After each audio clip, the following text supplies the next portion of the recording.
New Jersey Governor Christie spent his second day in Florida today for a continuing series of GOP fundraisers, seemingly far from the controversies about bridge lane closures and Sandy relief funds that grab headlines back home.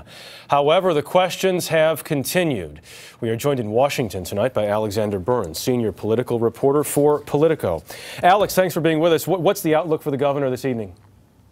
Well, Jeff, the big picture here is that Christie is trying to show that he can turn the page on controversies back home, get back to his job as governor, and be out there around the country raising money for his fellow Republicans as chairman of the Republican Governors Association.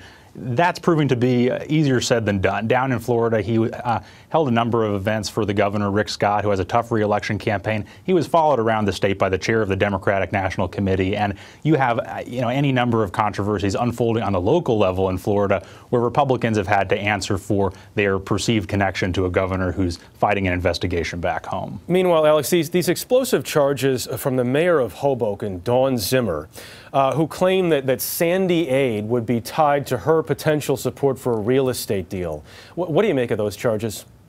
Look, I think the big picture on these new allegations is that it really is open season on Christie. That, the big question that the mayor of Hoboken has to answer is if you were the subject of some sort of political shakedown, why did you wait so long to speak up? But as far as the New Jersey legislature and other investigators are concerned, that's almost a side point. They can go ahead and issue subpoenas to go into any part of the Christie administration they want. And that's why it's going to be so difficult for him to move on and refocus on what he really wants to be doing, which is running up the scoreboard in his second term ahead of a presidential campaign. Alexander Burns from Politico. Alex, thank you.